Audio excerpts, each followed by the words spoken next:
Azərbaycan qadını tarix boyu öz ağlı, zəkası, namusu, qeyrəti, fədakarlığı, çalışqanlığı, mərdliyi, vətənpərvərliyi, millətinə, torpağına olan hədsiz məhəbbət və gözəlliyi ilə tanınmışdır. Heydər Əliyev. Ümummilli lider Heydər Əliyev cəmiyyətdə qadının rolunun yüksəldilməsi məsələsini həmişə diqqət mərkəzində saxlamaqla qadınların dövlət strukturlarında, parlamentdə, siyasi və ictimai təşkilatlarda geniş təmin olunmasına çalışmışdır.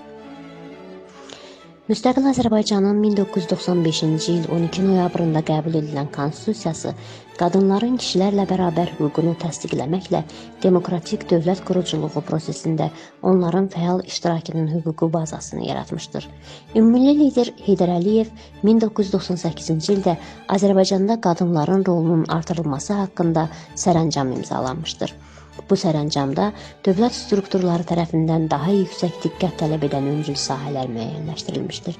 Ölkəmizdə dövlət qadın siyasətinin əsas prinsiplərinin müəyyən edilməsinin və dövlət səviyyəsinə qaldırılmasının məhz Heydər Əliyevin adı ilə bağlı olması danılmaz bir tarixi faktdır.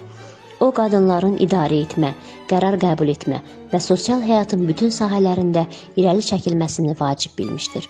Azərbaycanda qadın hüquqlarının qorunması, təbliğ olunması, onlara yüksək imtiyazların verilməsi, qadınların dövlət siyasətinin həyata keçirilməsində və qanunların qəbul edilməsində iştirakının artırılması Heydər Əliyev siyasətinin ayrılmaz tərkib hissələrindən olmuşdur. Ulu öndərin qadınlarla bağlı məsələlərin həlli üçün imzaladığı bütün mühüm fərman və sərəncamlar qadın hüquqlarının reallaşdırılması və təminatı istiqamətində irəliyə doğru atılmış tarixi addımlar olmuşdur.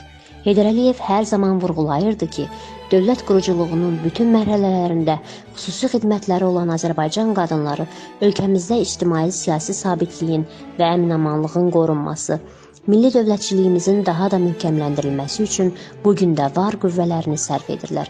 Azərbaycanda lider qadınlar, sahibkar qadınlar yetişir. İqtisadiyyatda, siyasətdə, elmdə, təhsildə, bir sözlə bunu hər sahədə görmək olar. Hökumətdə, nazirlikdə, Milli Məclisdə qadınlarımızın fəallığı artmaqda davam edir. Bu kimi müsbət nəticələrin əldə olunmasında Heydər Əliyevin hakimiyyətdə olduğu illərdə qadınların hüquqlarının qorunması üçün bir çox qərarlar qəbul edilmişdir. Fərman və sərəncamlar imzalanmışdır.